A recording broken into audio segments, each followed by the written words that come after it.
A few more minutes before we get started.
ॐ अज्ञानतिमिरान्धस्य ज्ञानाञ्जनाशलाकया चक्षुरुन्मीलितं येन तस्मै श्रीगुरवे नमः।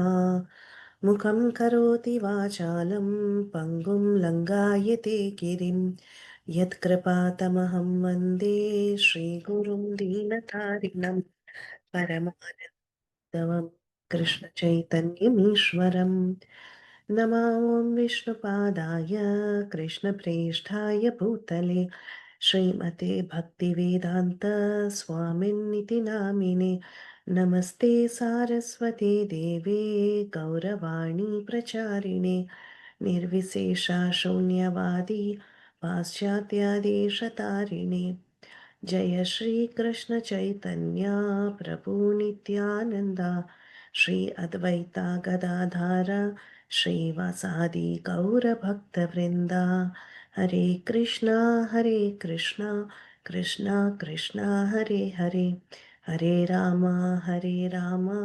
राम राम हरे हरे। ॐ नमो भगवते वासुदेवाय, ॐ नमो भगवते वासुदेवाय, ॐ नमो भगवते वासुदेवाय। नारायणं नमस्कृत्य नरं चैव नरोत्तमं देवीं सरस्वतीं व्यासं ततो जयमुदीरयेत्। नष्टप्रायेषु वभद्रेषु नित्यं भागवतसेवया भगवती उत्तमश्लोके भक्तिर्भवति नैष्टकी। कृष्णाय वासुदेवाय देवकीनन्दनाय च नन्दगोपकुमाराय गोविन्दाय नमो नमः। We are continuing our study of Srimad Bhagavatam in our Bhakti Vaibhav course, and we are in this chapter which is called as Bhishma Stuti, or the prayers of Bhishma Deva. So at this point, I think we have to start from verse number 42, I think, yes. No, maybe 43, correct? Anyone can confirm? It should be verse 43, correct?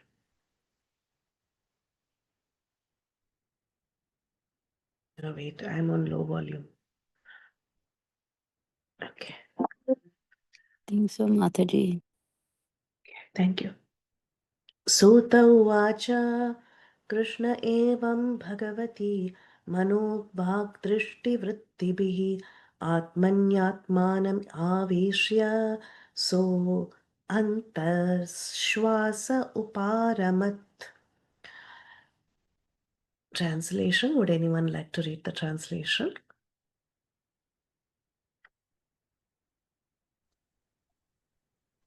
Hare Krishna, Mataji. Can I start, Mataji?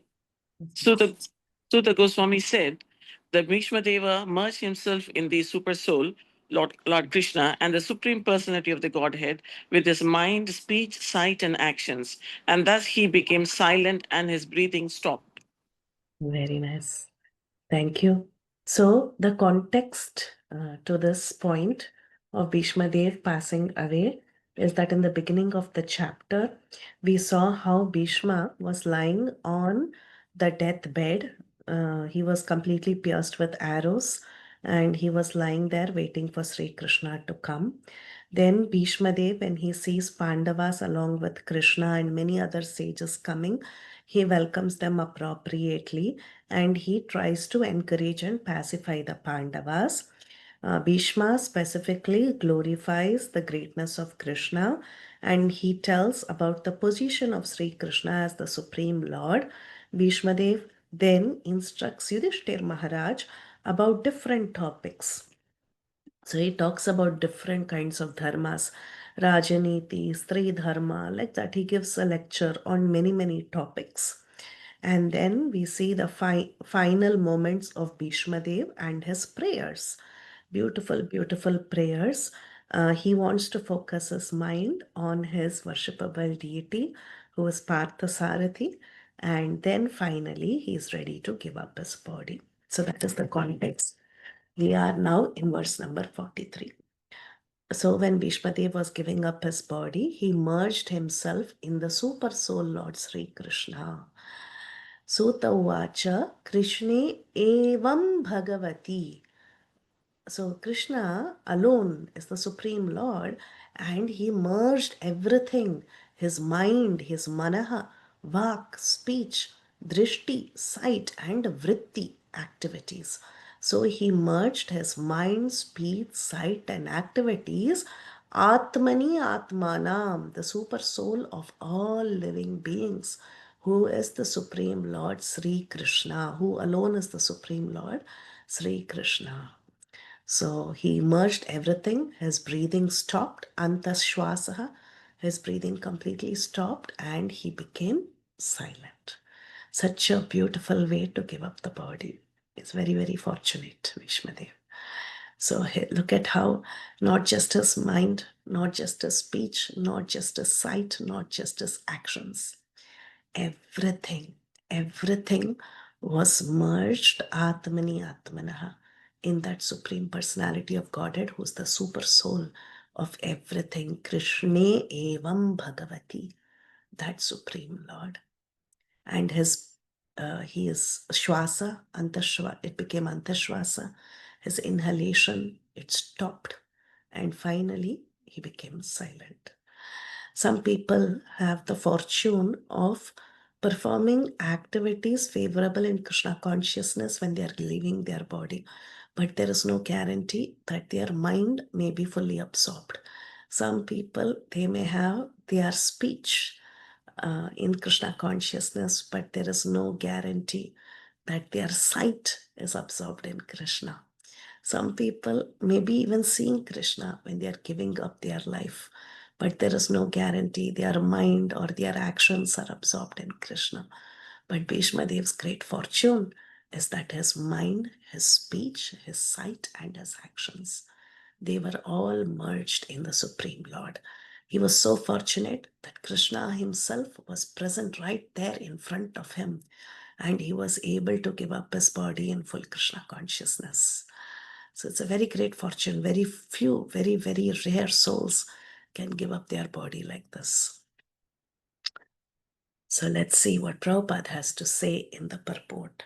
Prabhupada says, Bhishma, when he was quitting his body, he had his mind, speech, sight, actions, everything merged into the Supreme, and this is called as Nirvikalpa Samadhi, because he had merged his entire self in the Supreme Lord, thinking of the Lord and his different activities.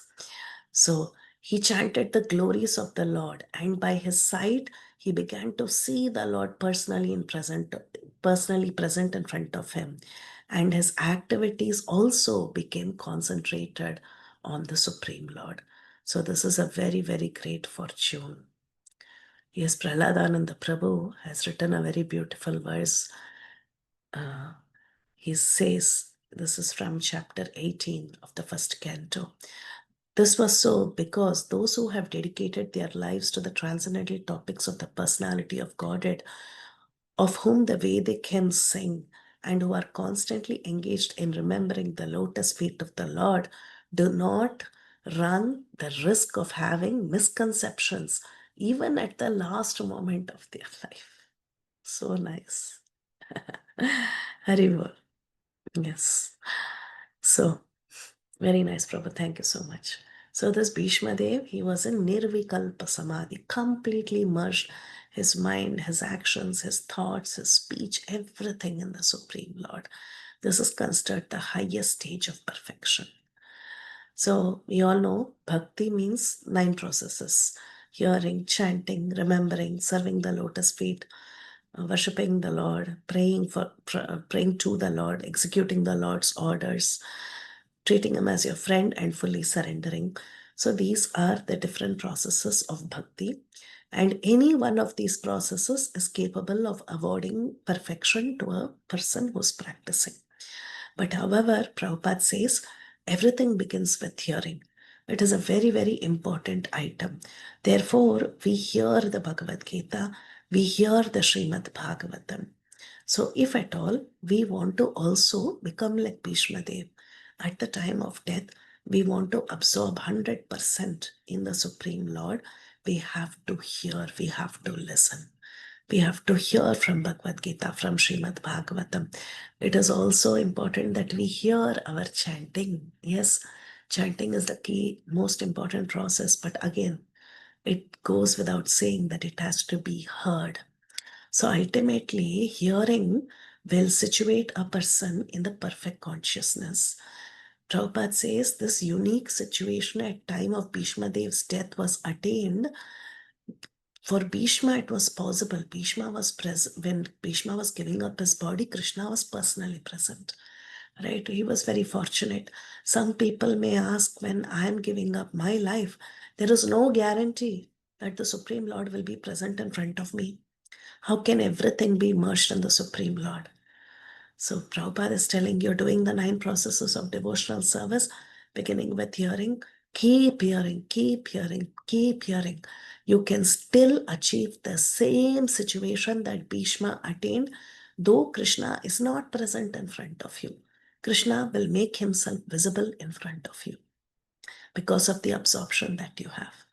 Prabhupada says they are sound incarnations of the Lord. Whether you're hearing Bhagavad Gita, Srimad Bhagavatam, chanting the holy names, they are all sound incarnations of the Lord. And one can fully utilize them and attain a similar situation like Bhishma Dev. So Bhishma, he was one of the 8 Vasus, and the Amsha that was supposed to go back to that original position went back to that original position. We we have to follow in the footsteps of Bhishma Dev. All of us die at a certain point according to the laws of material nature, but we should not live our lives like animals, and we should utilize this human life especially for utilize this human life and make use of the art of dying. Prabhupada says human form of life is especially meant for dying like Bhishma Dev. So we should understand that our entire life is nothing but a preparation for the time of death. So taking inspiration from Bhishma Dev, we can understand that yes, Krishna may not be present in front of me at the time of death, but then by our continuous hearing from scriptures and hearing the holy names, we can prepare ourselves that at the time of death, we can absorb all of this. We can absorb our speech, mind, sight, and actions. How come sight? Because when you're fully absorbed in Krishna, Krishna will make himself visible to you. So everything can be fully absorbed in Krishna at the time of death. So we should utilize this human form of life appropriately. Okay, any questions or shall we go ahead? Yes, Prahlad Ananda.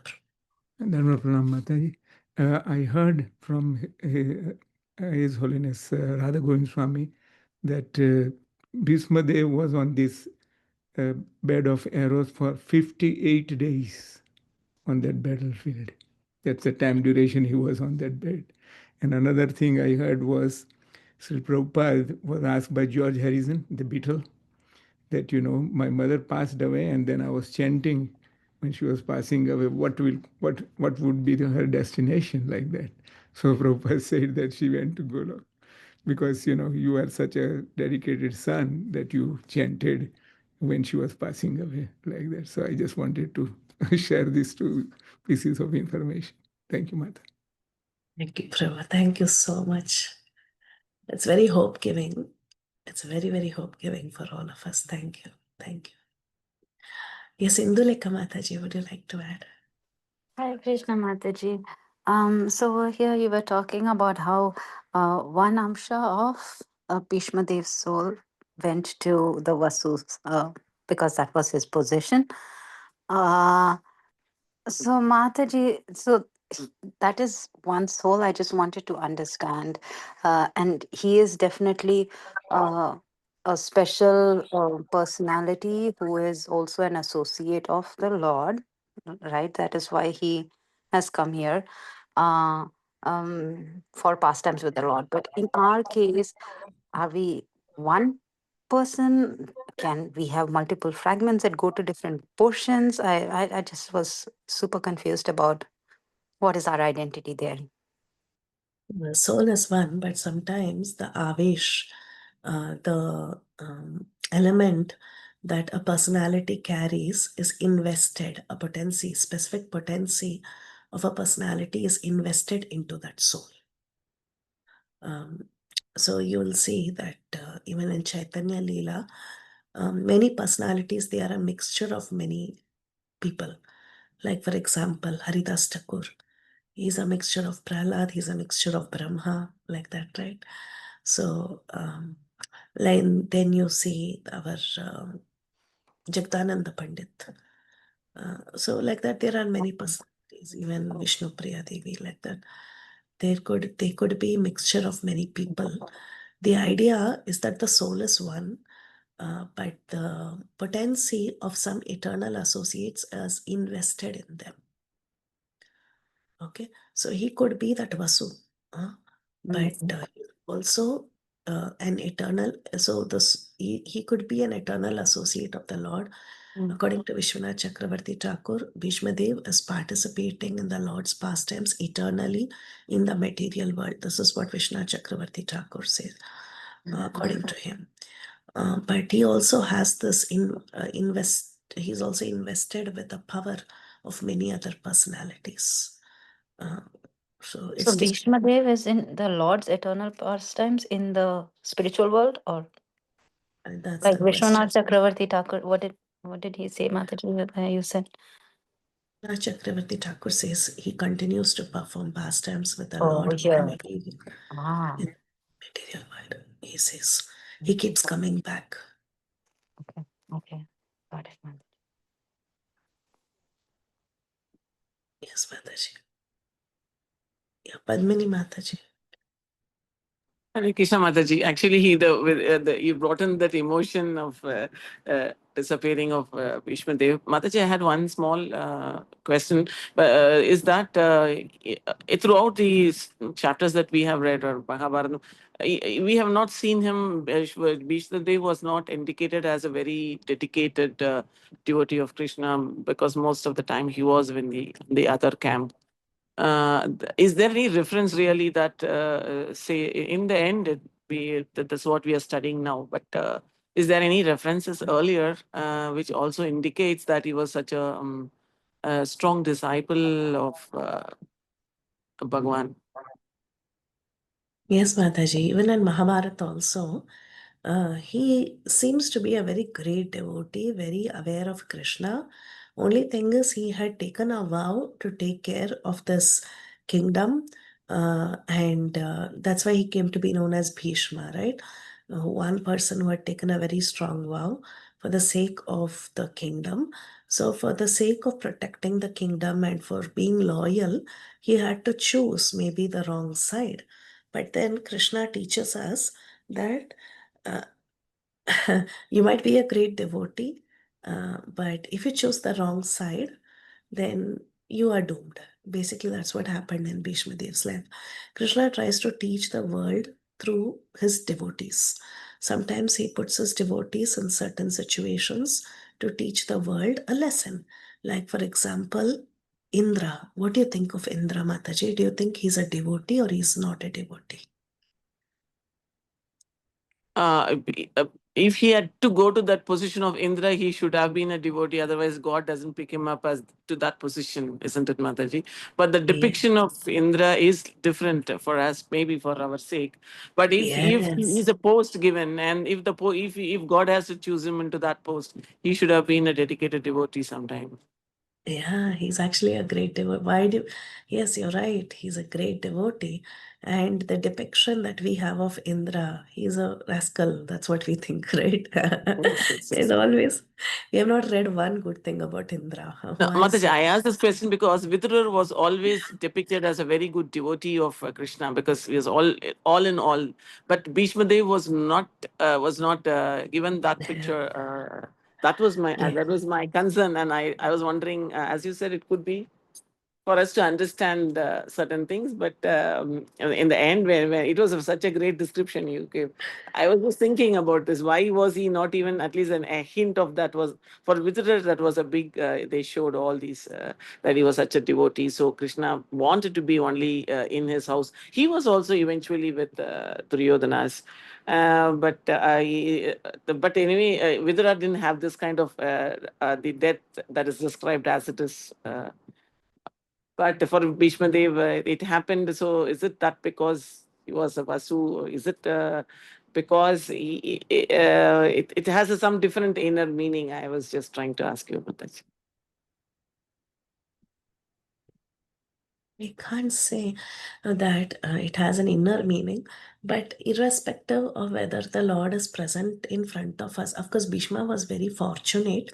He had Ichha and he wanted to specifically give up his life when the Lord is in front of him. Okay, like if I have certain things under my control, I can utilize things to suit it, right?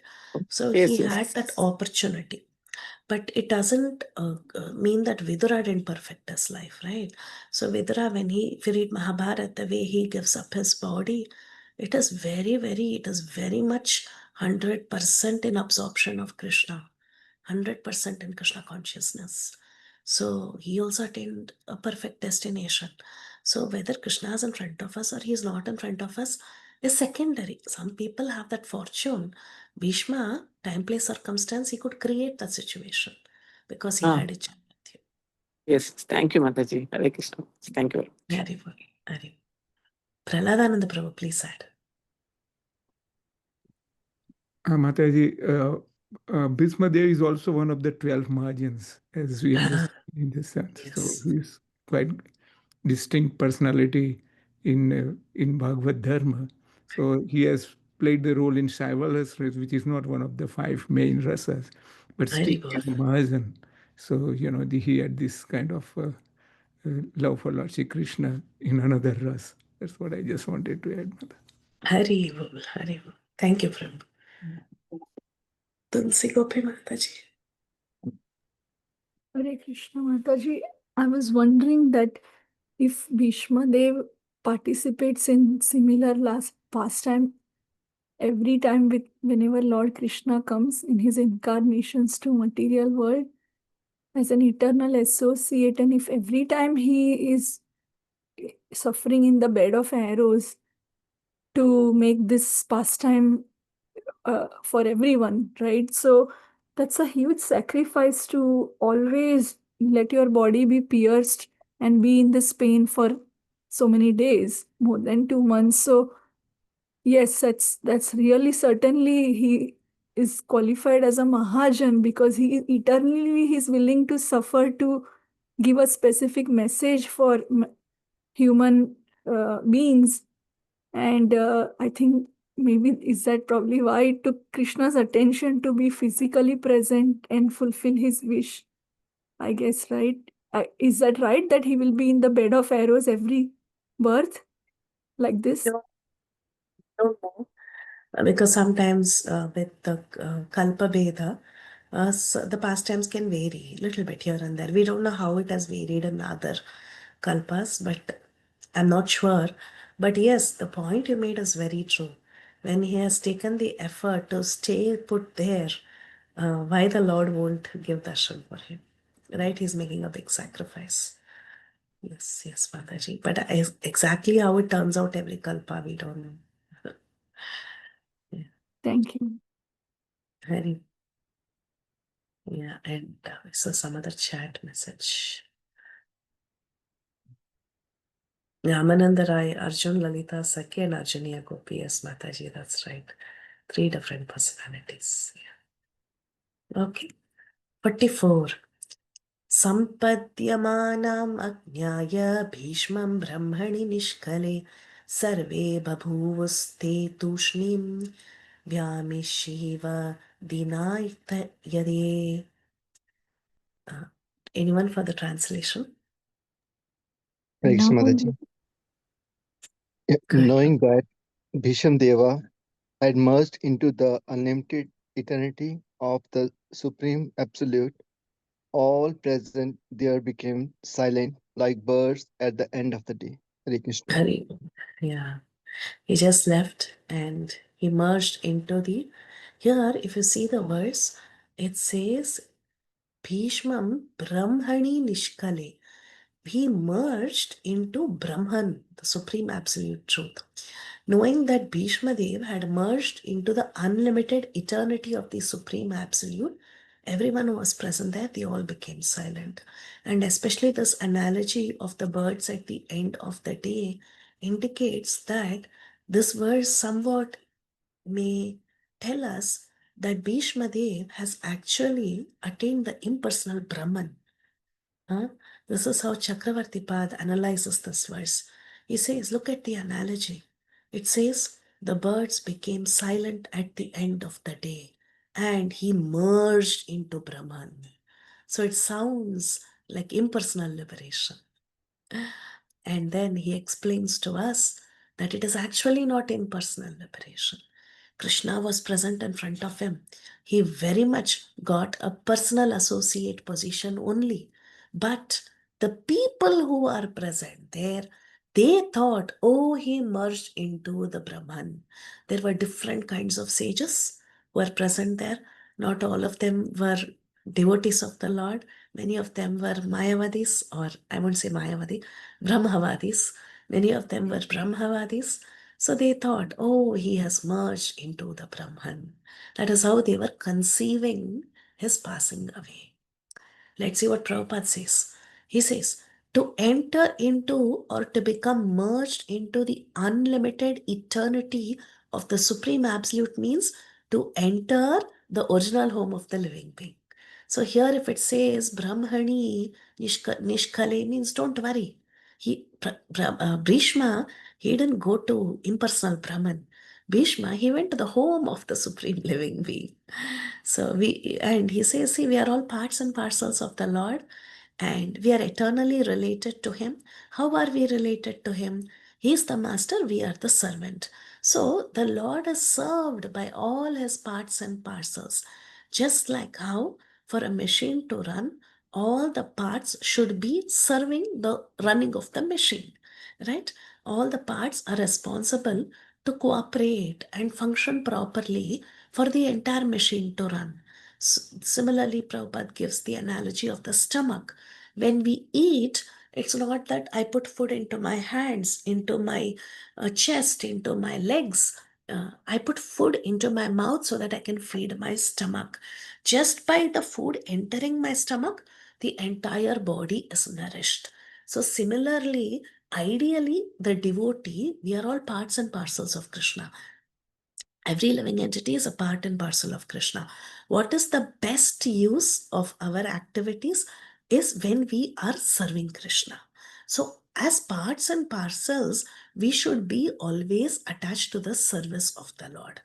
The living beings in the material world, however, we are disintegrated parts and parcels of the Supreme Lord.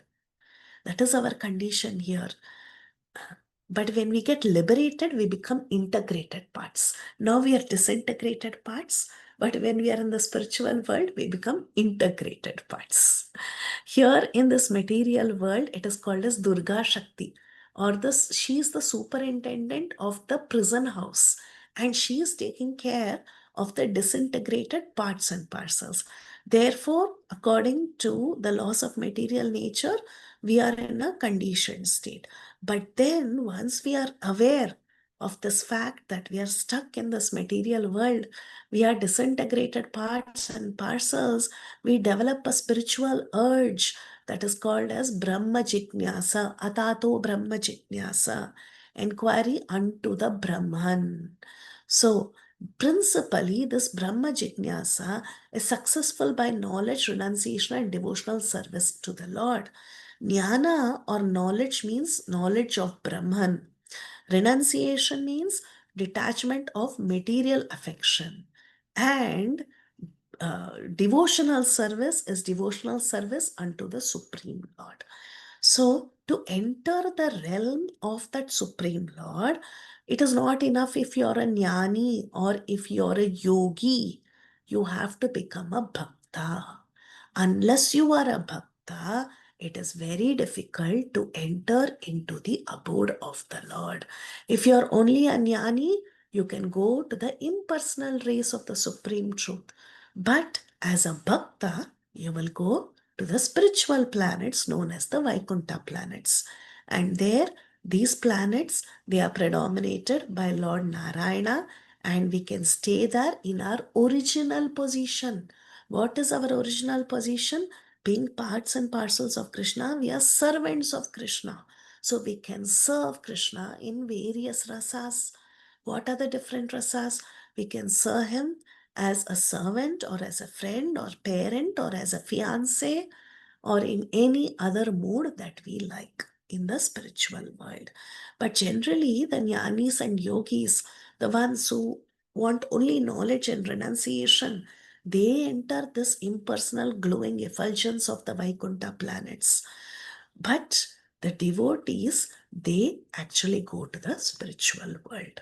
So that is what is a natural thing for Bhishma Dev. Bhishma Dev actually entered the realm of the Vaikuntha planets, where Prabhupada very clearly states the destination of Bhishma Dev. He says, Bhishma Dev is as a pure devotee of the Lord, entered the spiritual realm in one of the Vaikuntha planets where the Lord is in his eternal form as Parthasarathi. So he goes to Parthasarathi Loka, where conditioned living beings are constantly engaged in the service of the Lord. So the love and affection which bind the Lord and devotee are exhibited in the case of Bhishma Dev. Bhishma Dev never forgot the Lord in his transcendental feature as Parthasarathi. In his prayers, if you remember, again and again, what did Bhishma Dev say? Bhishma Dev kept saying one thing.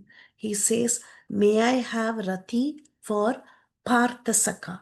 He said, may I have Rati for Parthasarathi. May my Gati be for Mukunda. This is the prayers that Bhishma Dev has been telling over and over. His rati, his desire to serve, his attraction was for the form of Parthasarathi, or he says Parthasakha. These are the words specifically he uses in his prayers. And therefore Prabhupada says, where did Bhishma Dev go? Bhishma Dev went to one of the Vaikuntha planets where the Lord predominates as Parthasarathi. There is a very beautiful temple in south of India called as the Parthasarathi temple. If you see the deity, the Utsav deity, he looks, it's very heartbreaking for devotees because his face has got so many piercings, the face and the body. He looks like a warrior, and his face and his body has piercings, okay, marks of arrow marks pierced on his face. That is the Utsav deity, that's how he looks. And the devotees there, they will tell you, yes, he is a warrior in the battlefield. That is how he would be.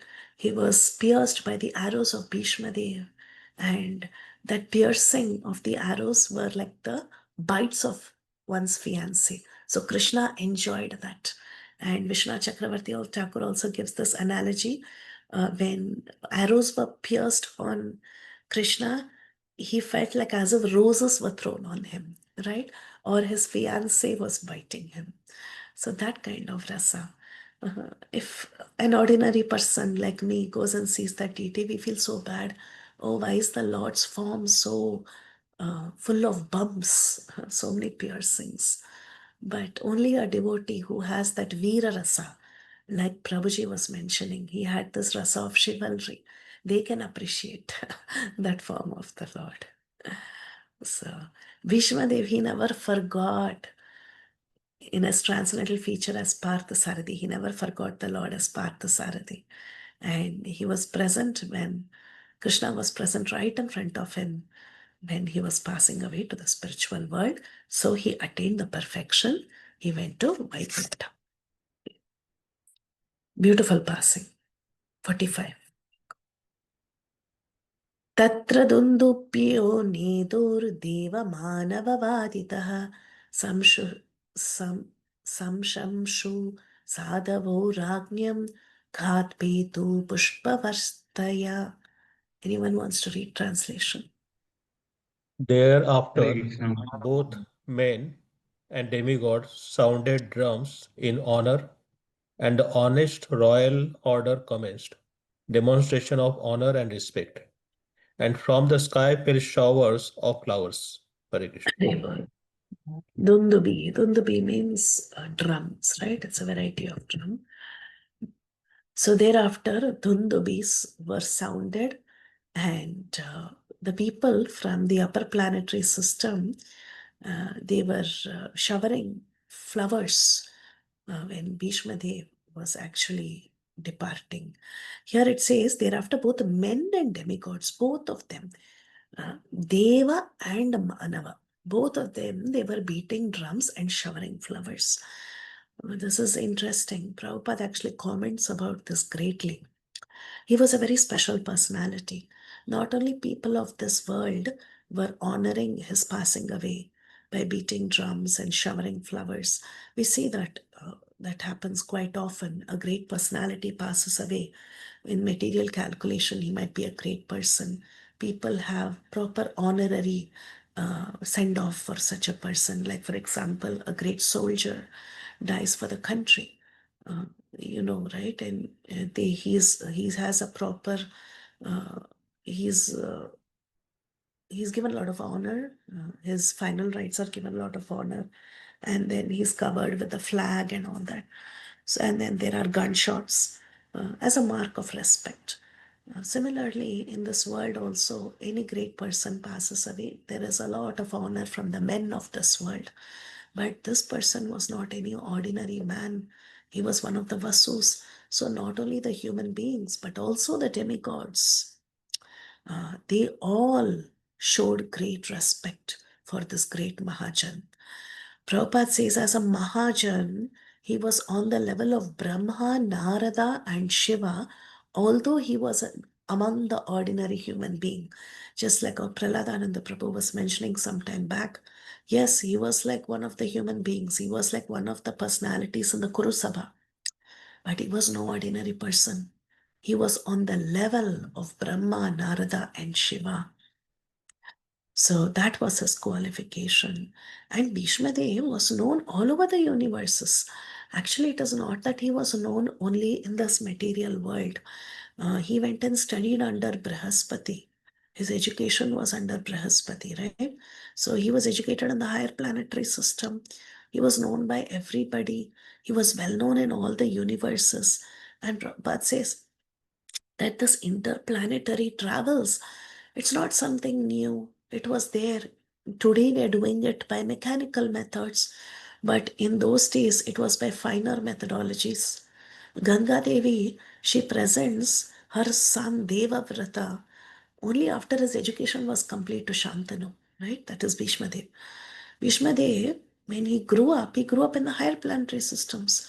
There only Ganga Devi presents her son to Shantanu, correct? So this kind of interplanetary travel was done through a finer method.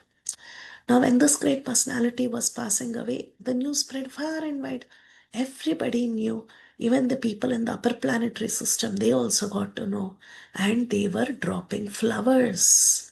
This showering of flowers from heaven is a sign of recognition from demigods, and it should not be compared to the decoration of a dead body. Prabhupada says that this body of Bhishma Dev was not material. It was completely spiritualized. He was passing away in the presence of Krishna. And to talk about spiritualization of a conditioned living entity, Prabhupada gives the analogy of keeping an iron rod in fire. When you keep iron rod in fire, what happens? The iron rod becomes as good as fire. That is the method of spiritualization.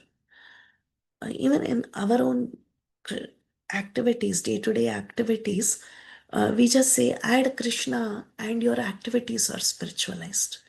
How is that? How is that possible? For that, Prabhupada, even in the Bhagavad Gita purports, he gives this analogy. He says, just like when you put iron rod in fire, that iron rod becomes as good as fire. So when you keep doing activities that are Krishna centered, it becomes Krishnaized, Krishnajized, like energized. It becomes completely Krishnaized. It becomes completely spiritual. Your body also becomes spiritual. So Bhishma Dev is considered as a spiritual associate. So the demigods, they were very, very happy. They were showering flowers from the upper planetary system. And the respect and recognition that Bhishma Dev received, one should not imitate, artificially create such circumstances where you are celebrating Jayanti festivals for mundane people. It's a very sad thing, the way we use the word Jayanti. Prabhupada has condemned that in this purport. Even to this day, we continue to make mistakes. We think Jayanti means birthday. Jayanti is not birthday. Jayanti is a particular time when the Rohini Nakshatra matches with the Ashtami Tithi on a particular Wednesday. When this alignment, astronomical alignment comes in the sky, it is called as Jayanti. Even every Janmashtami is not Jayanti. Okay? Jayanti is generally a particular astronomical calculation when Krishna was born. That is Jayanti. We should not use Jayanti for anybody and everybody. We use Jayanti for Ambedkar. We use Jayanti for Gandhi ji. That's what Prabhupada is condemning here. He says for Gandhi Jayanti, what are we doing? We're saying Gandhi Jayanti. First of all, that word should not be used. It should be used only for the Supreme Lord. It should not be used for other incarnations of the Lord as well. We should not use for Balaram. We should not use for Narsimhadev. We should not use for any other form of the Lord, period. Only for Krishna. Only for Krishna Jayanti. For nobody else. Okay? And that should be very, very clear. We are saying Balaram Jayanti. No, Balaram was not born on Jayanti. Balaram Purnima is correct. Then the worst is Ambedkar Jayanti. That is what Prabhupada is condemning in this purport. Gandhi Jayanti. What are they doing? They are showering flowers from top and they are calling it a Jayanti festival. So horrible.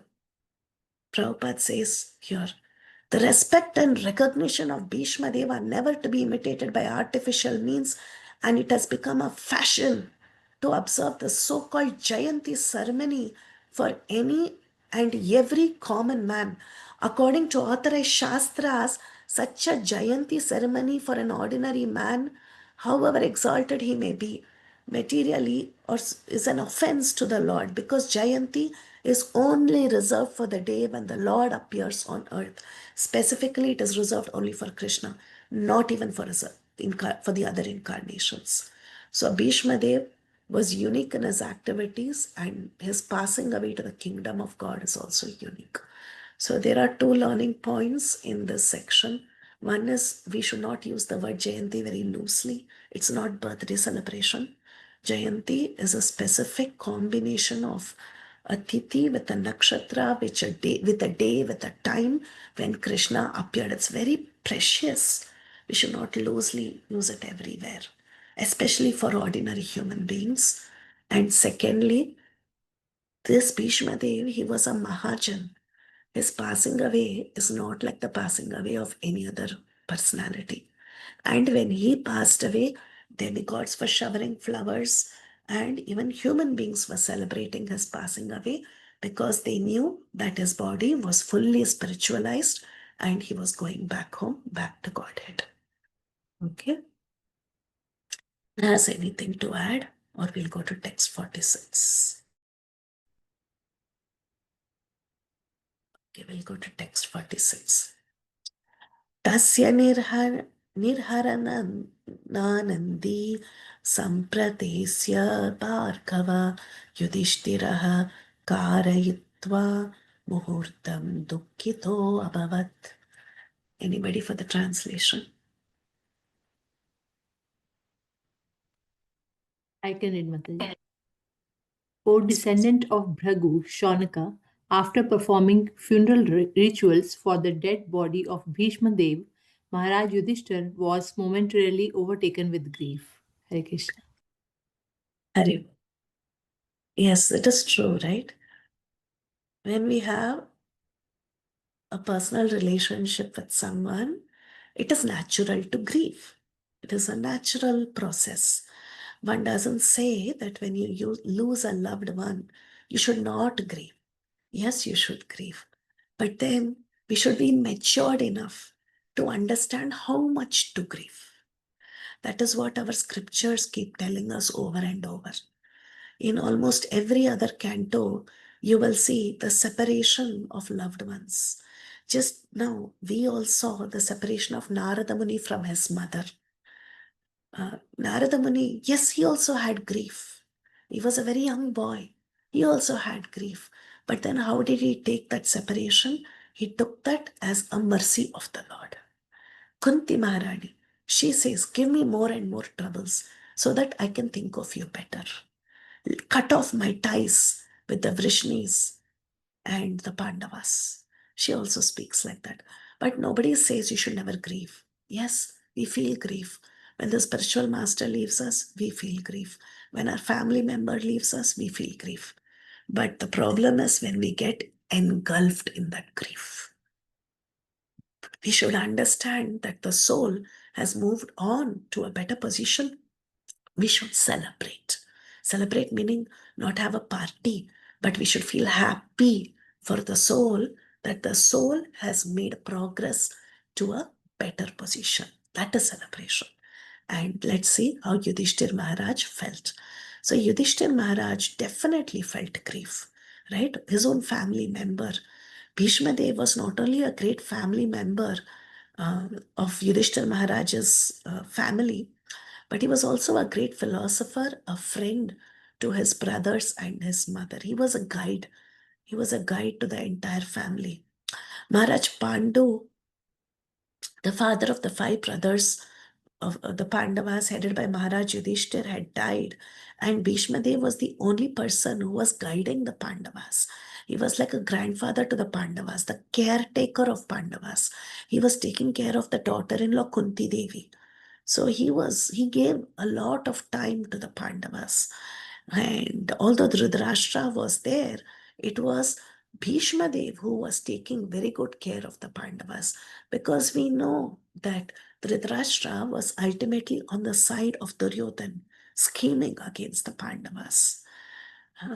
And like this, from time to time, Bhishma Dev was the one who was a great support to Yudhishthir Maharaj.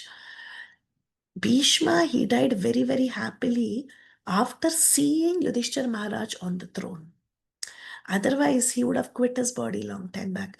Bhishma had this desire that his dear grandson should take over the throne. He should be in the presence of Krishna and then he should give up his life.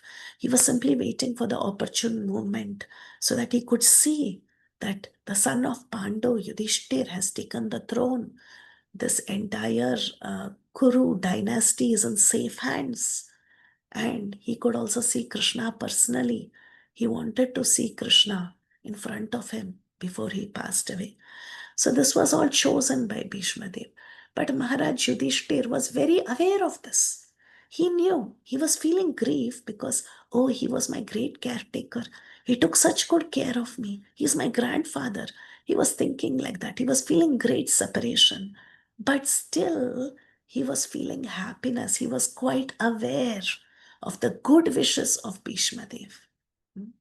He felt separation, still he felt happy for Bhishma Dev. And Bhishma Dev was a liberated soul. And since Bhishma Dev was without an issue, he didn't have a son. The eldest grandson, Yudhishthir Maharaj, was the person who did the final rites for Bhishma Dev. So it was a great boon to Bhishma Dev that a very qualified son from that family undertook the last rites of Bhishma Dev. So Bhishma Dev's last rites were done by Yudhishthir Maharaj very, very lovingly. So very nice relationship between the grandson and Bhishma Dev. Next verse.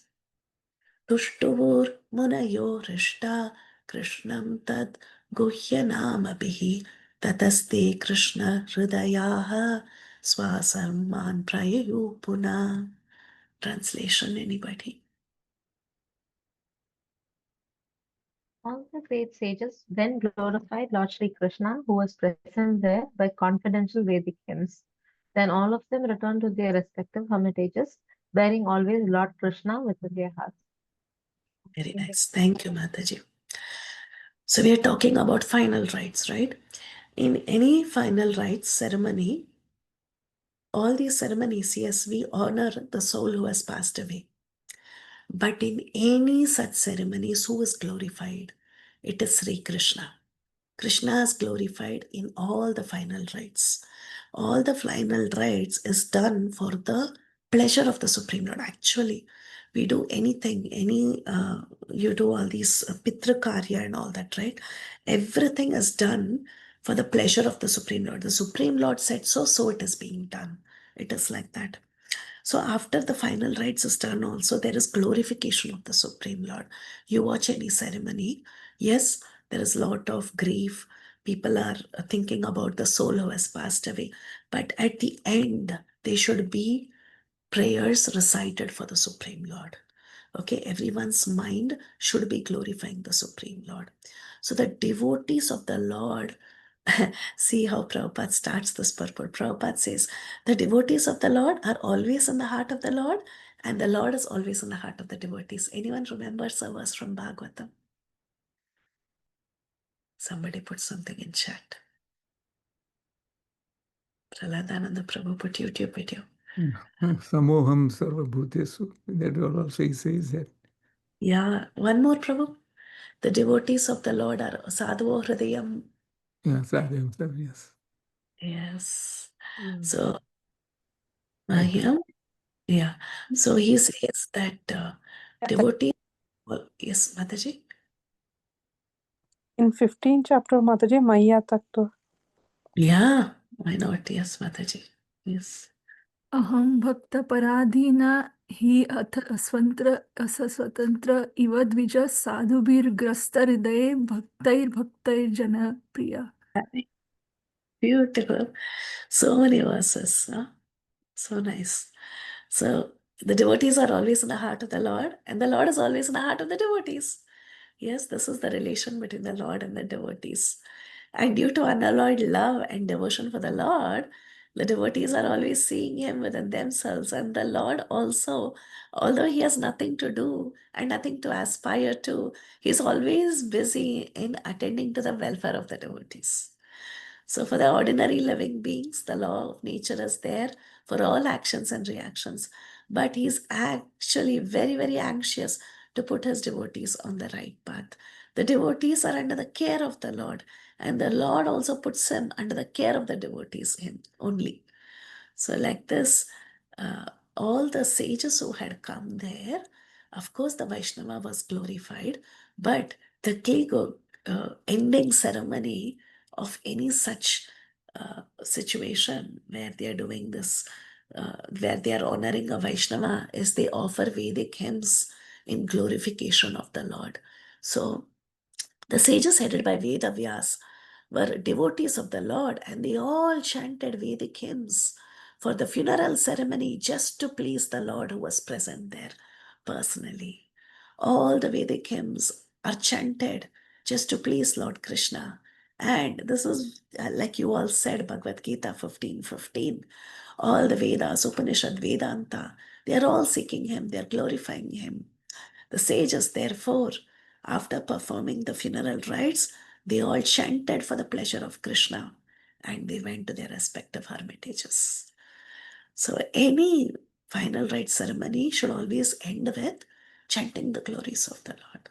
The Lord is pleased when his devotee is glorified. The devotee is pleased when the Lord is glorified. The Lord resides in the heart of the devotee resides in the heart of the Lord. Yes, Prahladananda Prabhu is putting something else.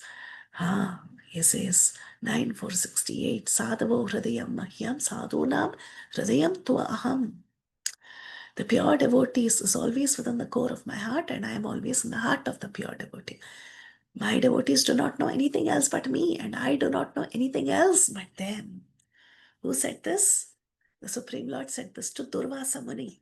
When he offended Ambarish Maharaj. So he said, I'm in Ambarish's heart. You're offending Ambarish? The pure devotee is always within my heart. I am always within his heart. My devotees do not know anything but me, and I do not know anything but my devotee. That's what Prabhupada is saying in the beginning of this purport. Yes, Prahladananda Prabhu. Dhanavad Mataji. There is one YouTube link also I have put there where a devotee has said what is the duty of a son whose father expires and how that is very detailed from ISKCON. So, What does he say? Just you want to say? I haven't completely done that, but I have instructed my sons and I put it in my trust, as my will that this should be done when I pass away like that. And actually, when my mother passed away some years back, I did not cry. I did not. In fact, as you were saying, I was feeling so good that we were chanting Hare Krishna very loudly when she was actually passing away. So, what I'm saying is that there are guidelines in our ISKCON parampara, what one should do when your loved one is passing away, and what we should do in order for them to, go into Lord Krishna's service. So that's the link I put there. If those who are interested can see that. Thank you, ma'am. Thank you. That is so useful, Prabhu. Thank you. It's actually important for all of us to, like Prahladananda Prabhu says, it might sound like, oh, why now? No, it is always very good to be prepared, right? After all, this process of Krishna consciousness is the art of dying. Death can come any time. It's better to be prepared. So, thank you, Prabhu. Thank you so much. Also, and it's very helpful. Says, Tasya Veheto Prayatet Kovido Nalabhyate Brahmtam Upariyata. Narad Muni says in fifth chapter, first canto. So this is the only goal we should have in our life. And as I swear about Nauttam Slok Vartayam Justam Taskaram. If we do this daily as we are doing, with the Bhakti Sang Jap and all that, this is going to remind us, because our subconscious will be filled with all this divine thoughts and feelings, and that will emerge when we are living, So this is the key of preparation, that we do satsang daily and as much as possible, especially when you get retired and, in the last decade of your life like that. So thank you, Mata. Very true, Prabhu. Shyam Gopal Prabhu. Hare Krishna Mataji. Thank you for the class. It's really a very good class today. There is one thing. There is one story I was told that this one old guy who always wanted to start bhakti, but he did not got time till the end. And when at the last moment his son was a devotee, so he went there and he chanted for him. So that and he died. So in this particular case, where does that soul go? Does he get those benefits of chanting, or is it that he means what I don't know what happens. Actually, Prabhuji, nobody knows what happens because it's Krishna's the supreme autocrat. He decides. But definitely that Sukriti doesn't leave him. If Krishna desires, he can just perfect his life that second and go back to Godhead. Like Prabhupada had mentioned, somebody told today morning, Prabhupada said, not today morning, just now Prahladananda Prabhu said, George Harrison's father, he said, you chanted for him, he went back to God. Just now he said, that can happen in 1 second. But if Krishna desires, no, maybe he should, I want him to come to me in a different way. He should have some more experiences. Then Krishna will bring him back. Maybe he'll get so much Sukriti that he might get more opportunities to practice bhakti in the way Krishna wants him to do. And then he can perfect and go. Actually, the control is in his hands, Krishna's hands. If Krishna decides it's enough, yeah, you can come back to me, he will take you in 1 second. If he thinks, no, maybe you should have more experiences, it's okay. You go and you do more service to me and then come back. He will send you, but he will ensure that your bhakti is progressing. He will preserve that. Yeah, actually, yesterday we watched this Mahavatar Narasimha. There also this Prahlada is said, what will happen if I throw you off this cliff? You will die if you die. If Vishnu doesn't come to save you. So he says, if whatever Vishnu wants, it's okay with me. If he wants me to die, it's okay. If he wants me to save, it is okay, right? Yeah. So in now even but I think in my case, I always think this all these people who got Namavas and they got some kind of a favor from God, and I am chanting very tirelessly. Like it is like sometime I have to chant in the night because in the morning I cannot get up as I had a previous night I had late night. So I was like, think what I am doing, like so much I am doing, but will I get even uh, some purification? So that's always is a case. So I always think am I doing something wrong or something? No problem. No problem. See, we are all doing our best. And the point is, whatever we do, Krishna sees the intention, the purity of heart. That's all. Don't worry so much, Prabhuji. It's not about how many rounds I did or something like that. Krishna just sees the heart. He's very pleased. He's easily pleased, actually. So, I mean to say, just like Prahlad, we just leave it to him. Let him decide whatever is best for us, he will do. And don't worry, whatever you're doing is not less. That is what I want to say. Whatever you're doing, Krishna is taking it happily. Okay. So he's a very loving God, Prabhu.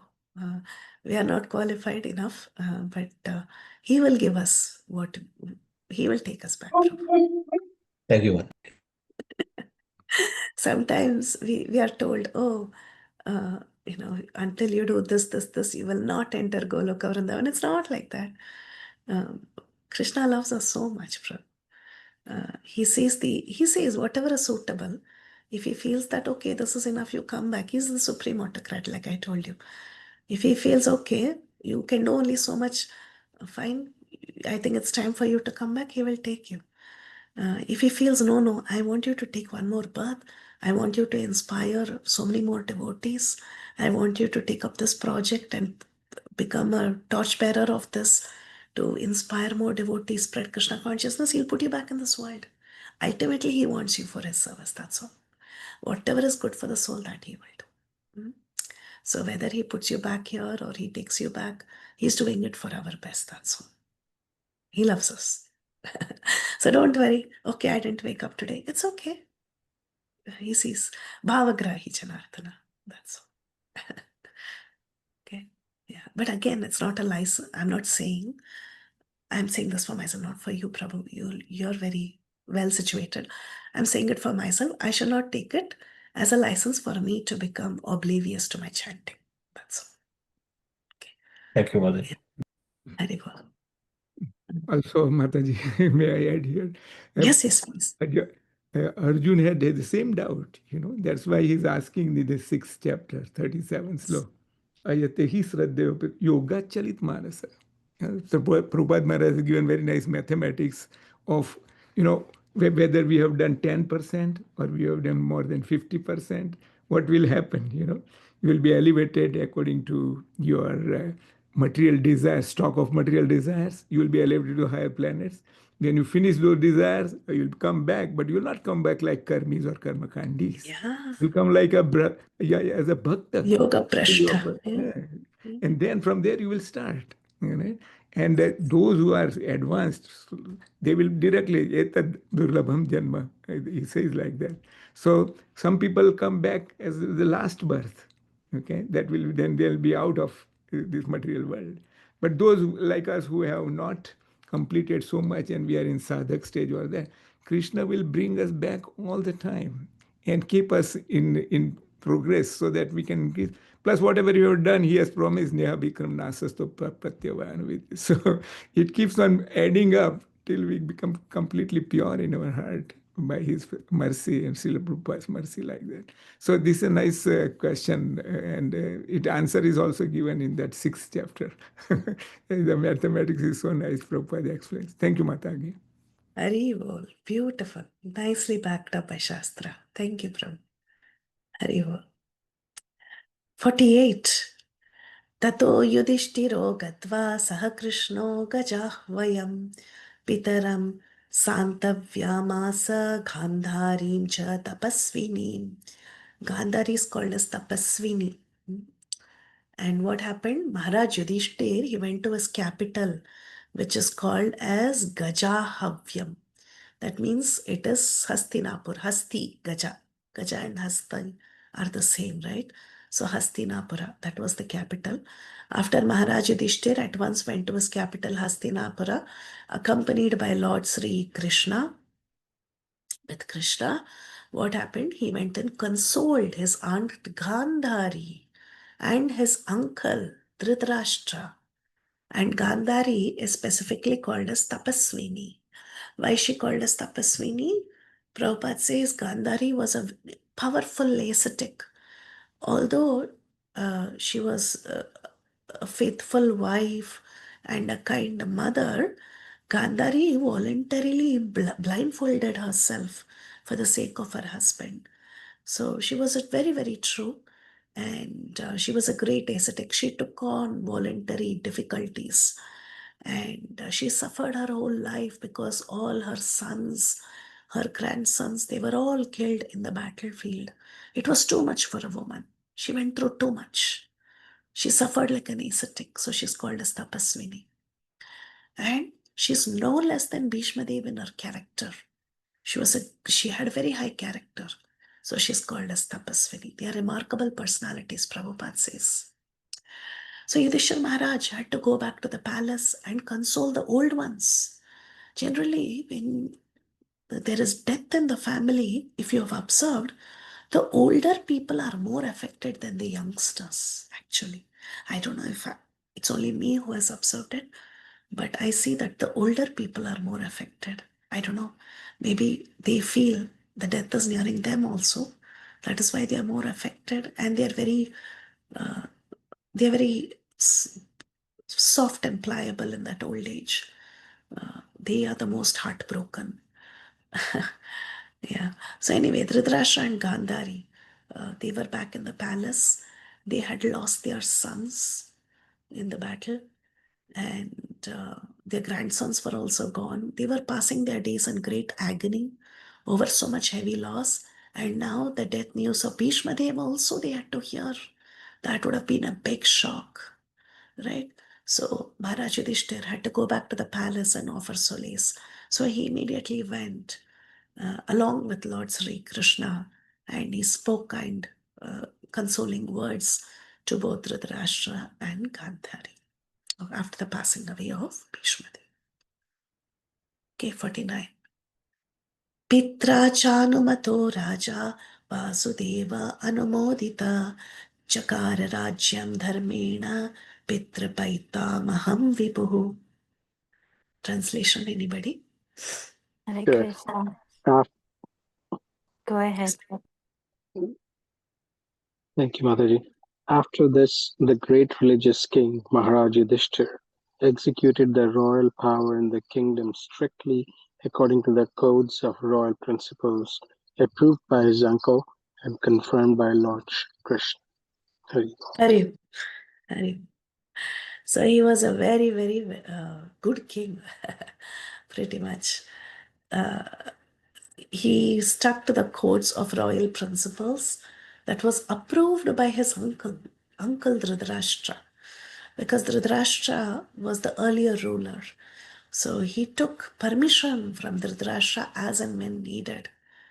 And all his actions, Vasudeva Anumoditaha, they were approved and confirmed by Lord Sri Krishna. So he took approval of not only his Pitra, who was Dhritarashtra, but he also ensured that everything was confirmed by Lord Sri Krishna, whatever principles he was following. So he executed the kingly duties perfectly, following in the footsteps of his forefathers. So this was the great rule of Maharaj Yudhishthir. Prabhupada says Maharaj Yudhishthir was enthroned after the passing. I mean, of course, he was enthroned even before the passing. And that's why Yudhishthir Maharaj, Bhishma Dev was so happy to leave his body at that time, because Yudhishthir had taken the throne. But Yudhishthir resumed his duties after the death of Bhishma Pitamaha. And when he resumed his duties, he was a perfect king. He was not a mere tax collector, Prabhupada says, because the kings of this world, they are only desirous of money. But Yudhishthir was not like that. He was not a mere tax collector. He was so conscious of his duty. He was like a father. He was like a spiritual master to the subjects. The king has to see the welfare of the citizens from all angles, and that's what Yudhishthir did. He has to see the welfare of the citizens from the angle of social, political, economical, and spiritual upliftment. The king must know the ultimate aim of human life. Human life is to get liberated from this material conditioning. So he ensured that the citizens were also nicely guided in the path to liberation. So he was a perfect father. He was a perfect spiritual master. He was a perfect king. He was taking care of their social duties. He was taking care of his political duties, of the economic development, and also of the spiritual upliftment. This was the nature of Maharaj Yudhishthir's reign. And he was an ideal monarch, and his government was top class. And Prabhupada says, especially in this age of Kali, we don't have good rulers. All Shudras are ill-trained people, are all rulers. We don't even know the aim of life. They don't know the aim of life.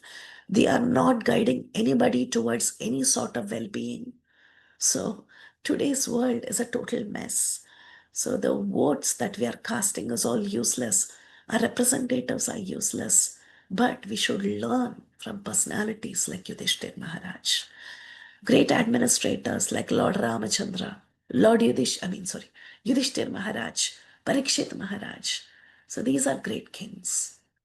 But today, in this age of Kali, we only have low-class people as kings and representatives, and they are just drinking the blood of the innocent citizens. So that was the last verse for today. And with this, the 9th chapter ends. Thus ends the Bhaktivedanta purpose for the first canto, 9th chapter of Srimad Bhagavatam, entitled The Passing Away of Bhishma Dev in the Presence of Lord Sri Krishna. This also means this is the last class for Module 1. and you are all scheduled to write your exams in the first week of September. Mataji told me it's going to be September 1 to 5. I don't know. I'm repeating. I could be wrong. If I'm wrong, just correct me. Which means you have 2 weeks to prepare? Oh, 1 week. Oh, anybody knows what Mataji said when the exams are? Yes, Mataji, she was stating first week of September. She said she's going to open it for 5 days, right? Yeah. You have enough time. Yeah. Mataji, they're all working days, Mataji. For some reason, I thought it's available until the weekend, 6 and It 7. should be available. What did she say? Because I don't remember exactly what happened. What did she tell you on? Did anyone note what she said? Yeah, September 1, Mataji, she told. Until September 5 or 7, I forgot. But September 1, I remember. Okay, we'll tell her to keep it open till 7. Mukta Mataji is the one who has to do it. We'll keep it over the weekend. Okay? And those sample Mataji. questions we had, is there someone has like some sample answers so we can get some idea whether we are in the right direction when we Yeah. prepare? I think there is a study group, right? And sample answers should have been shared there. Is anyone there as a part of the study group? I am Yes, there. Mataji. Okay, I will check. Yeah. So if someone can share answers and help each other, that will be great. The answers should be straightforward from the purports. It won't be difficult. Just small answers, 3-4 line answers. That's all. All are short answer questions. It'll be very simple. And you can share each other's answers. That's what everyone does. It's okay. Just go through the answers together. I'm sure there are some people who have started working on it. So you can follow that. And you want to go through overview quickly, 15 minutes? I'll do a quick overview of the entire chapter. I won't do it in Yes, detail. I'll please. just take 15 minutes. Yeah. Yeah, yes, Mataji. Because we do that every time, right? Mhm.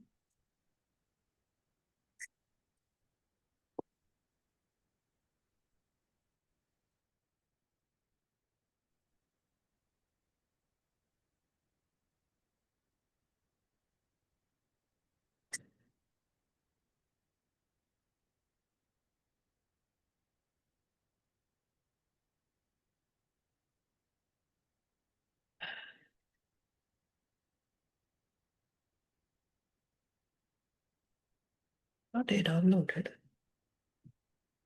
Okay, I'll get to the drive and then do it from there.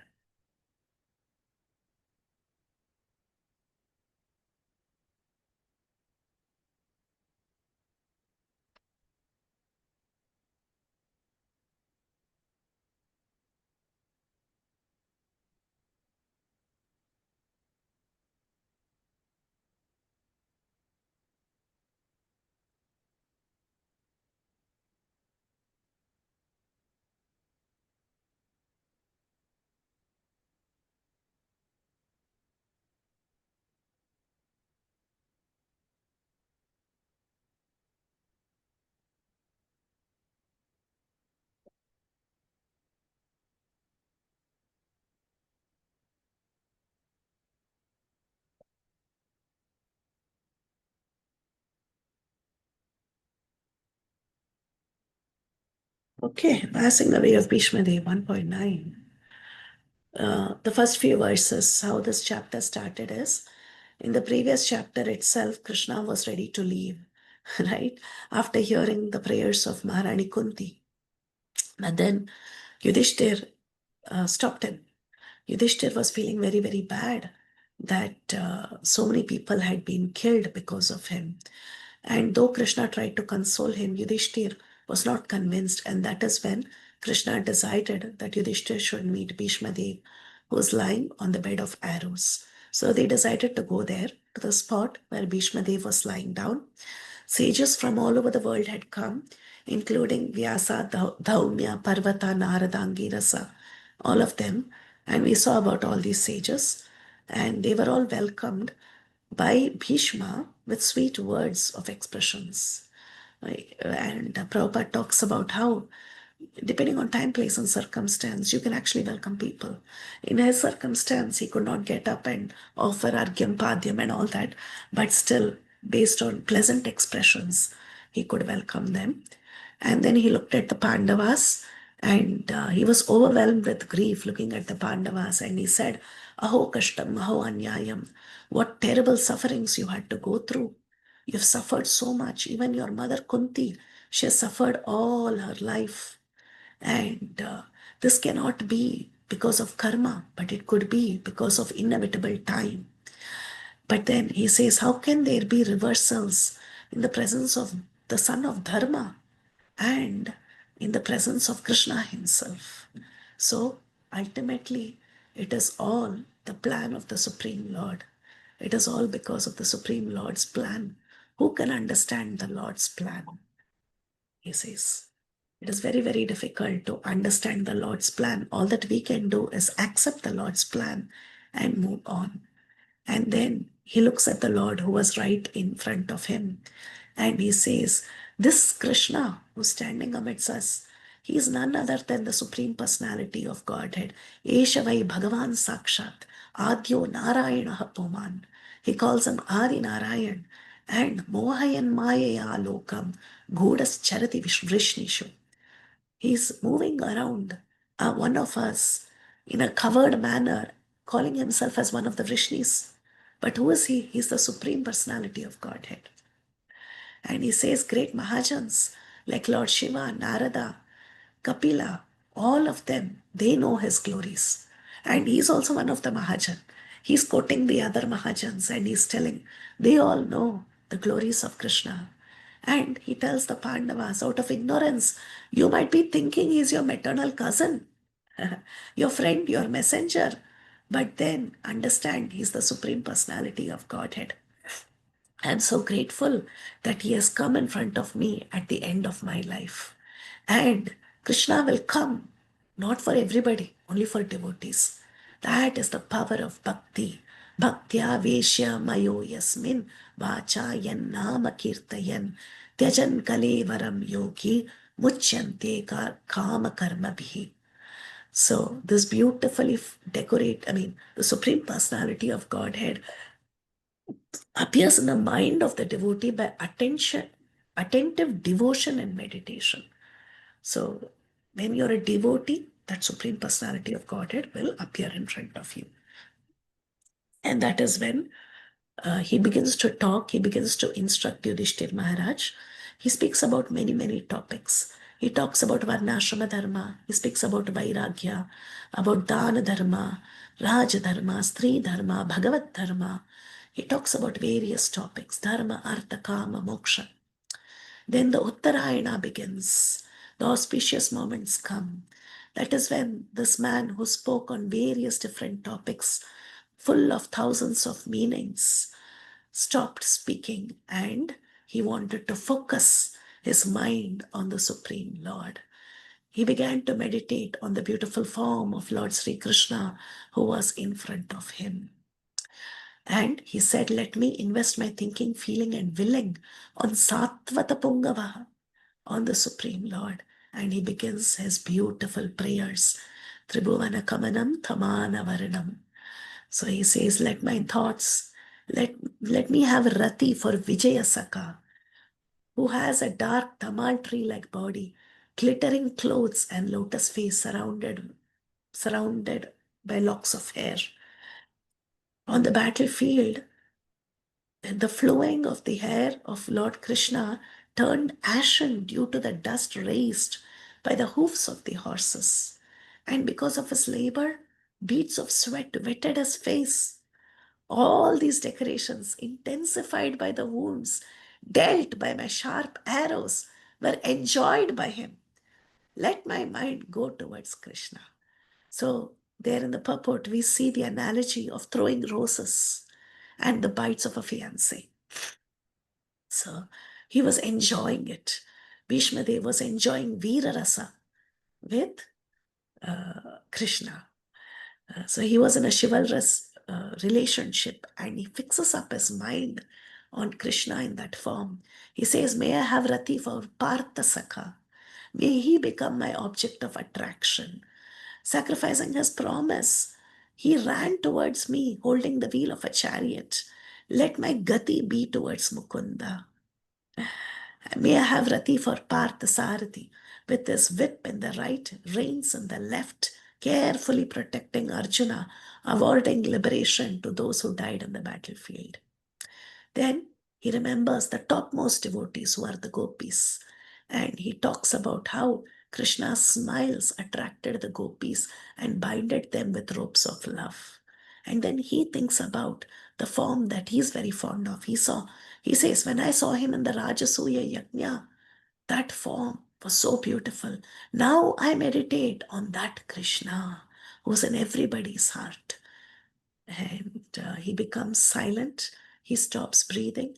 His mind, speech, sight, and actions, everything absorbed in Krishna. His breathing completely stops. Then everyone understood Bhishma Dev had departed. He had entered Parthasarathi Loka. Men and demigods, they sounded kettle drums. Yudhishthir performed final rites. Sages glorified Krishna. Yudhishthir returned to console Dhritarashtra and Gandhari. And taking permission from Krishna and Dhritarashtra, he ruled the kingdom according to Dharma. So a very simple summary, 10-minute summary. Bhishma pacifies and encourages Pandavas. Bhishma glorifies Krishna's position as the Supreme Lord. Bhishma instructs Yudhishthir. Bhishma Dev's final moments and honoring Bhishma's departure. That is the summary. Okay, so we'll end here. Any questions, reflections, thoughts, corrections? Sudhamani Mataji. Hare Krishna Mataji, Dhanavad Pranam. Thank you so much for this beautiful class, Mataji. Mataji, while reading the purports, I came across one line. It is in text 27, Mataji, where Bhishma Deva was instructing Yudhishthir Maharaj on Varnashram and many things. So it is in 27 is the big part. That is first, second, third, fourth paragraph, Mataji. There is one line. To be free from unlawful desires, one should not make plans. So I could not get this line, Mataji. We should not make plans to be free from unlawful desires.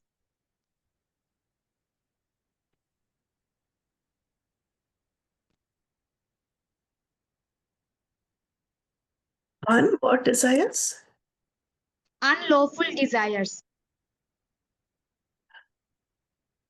Oh, as far as salvation is concerned, one has to conquer the principles of lust, anger, unlawful desires, avarice, and bewilderment. To get freedom from anger, one should learn to forgive. To be free from unlawful desires, one should not make plans. So, unlawful desire.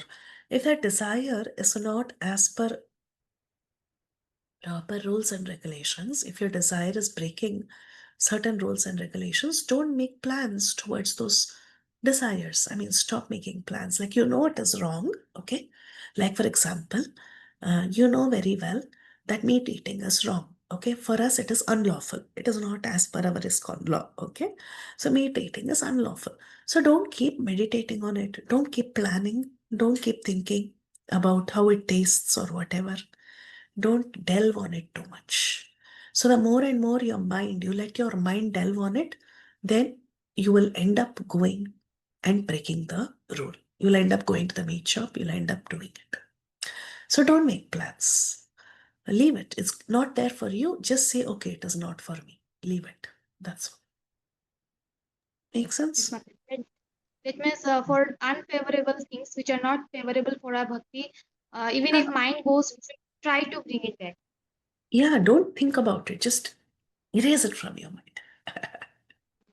Mind goes, Mataji, naturally it goes. So I know, then we right? should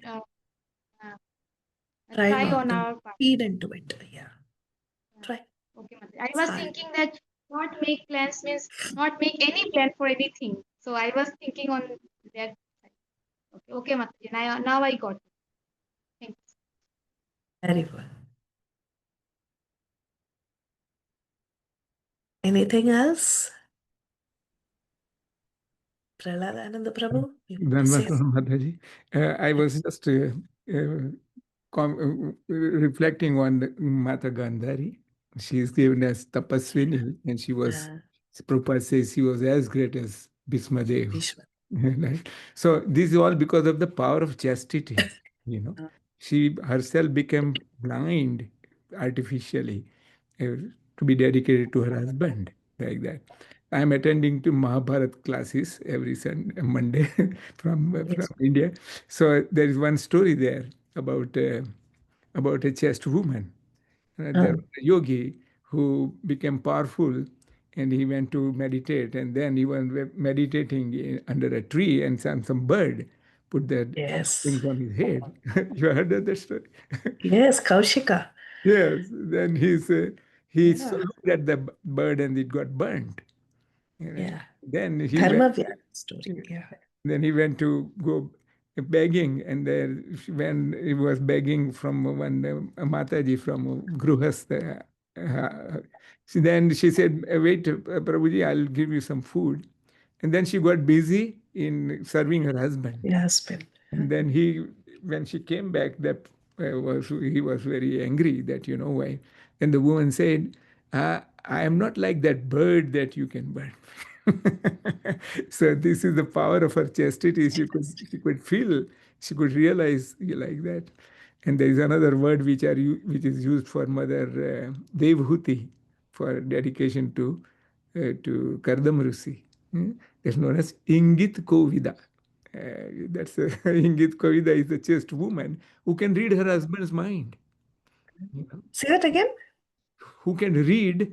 No. The mind of the Ingita husband. Ingit Kovida. Ingit Kovida. That's the word which is used in that context about Mother Dehuti. That Wow. you say. So the power of Gandhari was that she could under Lord Krishna's wish, of course, that she cursed about the Yadu dynasty to be finished like that. So that's how the power of chastity for a woman is there. So that's just little reflection I had, Mata. Haribo. Wow. Very nice. Thank you, Prabhu. Thank you.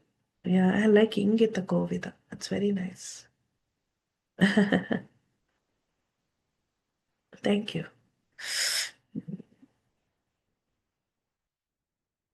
Anything else? Okay, so all the best for the closed book, and then try to finish off the shlokas for the section if you have not done so yet. Test 1 and test 2 should be submitted, and open book, I think you can start attempting, but all the questions are from Canto 1 completely, I believe.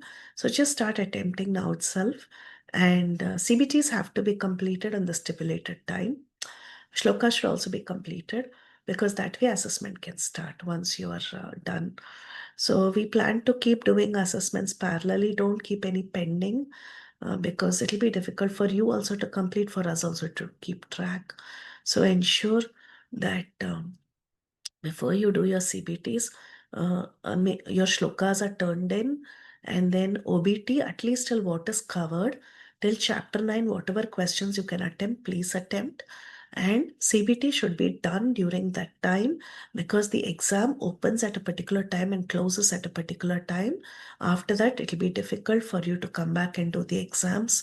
It's a big process. So we request everyone to ensure your exams are turned in on time. That way we can also finish this course. It's a 3.5-year course. It's a very long course.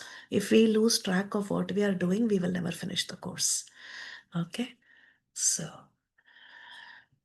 with that we'll end, and we'll meet again. I don't know when. When are we meeting? We'll meet again on September 9, Mataji. 9. Wonderful. We are meeting again on September 9, which means the exam will be open till September 7. Okay? Or 8th morning. I'll tell them to keep it. Mataji. Hare Krishna Mataji. Do we have any coordinator who's handling this? In case after writing the exam, we have some difficulty in uploading and all that, to whom should we contact, Mataji? Mukta Mataji, I will give her number. She's active on the group. Yeah. Okay, I will take it from the group, Mataji. So I will contact her in case there's a problem after writing the exams, and we don't want to disturb you and Sure. Radha Mataji. So we'll contact her and get it clarified. Thank you very much, Hari. Thank you. Hare Krishna Mataji, has the Shloka test 1 evaluated already? Not yet. I don't Not think. yet. Okay. Thank you. Hare Krishna. If you want to make changes, you can make. Hare Krishna. Thank you, brother. Mataji, Okay. one quick question. Kirtida Mataji also mentioned that before the CBT, there might be a demo for the team. Some people are new. So I see. Okay. are we going to meet? I mean, before the CBT then? Then we should, right? We should meet. If she has told that, then we will definitely meet. I will check with her and ask her to mention on the group when you all should come. And we can have a demo. That'll be great. That way, people who are new to the dashboards can see and feel comfortable. So maybe today is Thursday. Maybe next Tuesday, same time, Bhakti Vaibhav class itself, I'll ask her if she's available. She and Mukta can help. I can also come. Let me do one thing. I'll take this offline. I'll first ask her availability, and then we'll put it on the group, and we can meet on one of the days. All of us can join like a regular call, and then we'll have Mataji and Mukta Mataji walk us through the dashboards. Okay. Sure, Mataji. Thank you. Haribo. Hare Krishna. Okay. Thank you all so much. So we'll end here. Vanchakalpatarubhyascha kripa sindhubhyeva patitanam pavanebhyo vaishnavebhyo namo namah. Anandakoti Vaishnavavrinda ki jai, Shri Prabhupada. Prithvi Lasmi Mataji ki jai. Hare Krishna. Jai. Hare Krishna. Hare Hare Krishna. Thank you, Mataji, and hope you feel better. Thank you, Haribo.